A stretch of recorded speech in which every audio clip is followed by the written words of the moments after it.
خریدار آئے ہوئے ہیں تو ان سے بات کرتے ہیں کہ وہ منڈی کی جو ریٹس ہیں اس کے بارے میں کیا کہتے ہیں. السلام علیکم. وعلیکم السلام. صاحب کا نام صاحبزادہ ماجد صاحب میرا نام ہے صاحب. یہاں کہاں سے آئے ہیں اور کیا کہتے ہیں؟ سر ہم ایسی ہیں تو پاس ہی ہماری یہ کالونی ہے تنویرہ متاثر.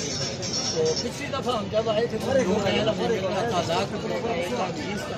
اس دفعہ 1,80,000 کا 1,60,000 کا. اور اس طرح جانور بھی بہت کم ہے اس وقت مارکیٹ. اسپیشلی آج کی منڈی جو ہے یہ بہت چھاٹ ہے یہاں پر, زمین کی وجہ سے چھاٹ ہے اور ریٹ جو ہے وہ پچھلی دفعہ دگنا ہے. تو میرا خیال ہے تبدیلی کا اثر یہاں پر بھی ہمیں نظر آ رہا ہے.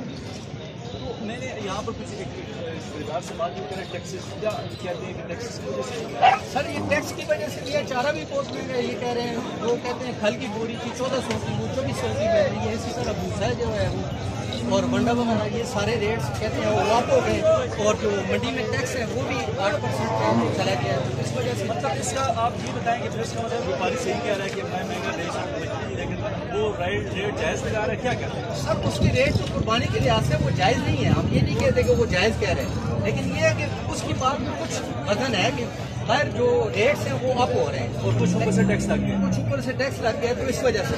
لیکن جو چارے پہ ہر چیز پہ ٹیکس لگا, لیکن جو وہ ریٹ مانگ رہا ہے وہ اس چیز کا وہ بنتا نہیں ہے. 1,00,000 روپے کا اگر آپ 2.5 لاکھ مانگتے ہیں وہ ٹھیک بات ہے. تو اس طرح ہم جہاں پر خریدار ہیں وہ چیز مانگیں جو بنتی ہے قربانی کی وجہ سے. کیا پیغام ہے اس سے ملک کی حکومت کو کیا پیغام دینا چاہتے ہیں؟ کیا آپ کی رائے ہے؟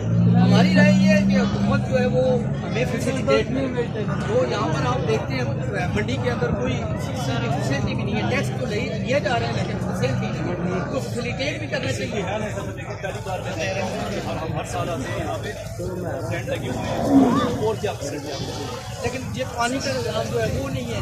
اور جو کچن بن جاتا ہے اس میں بارش سے بالکل کھڑا نہیں ہو جاتا ہے.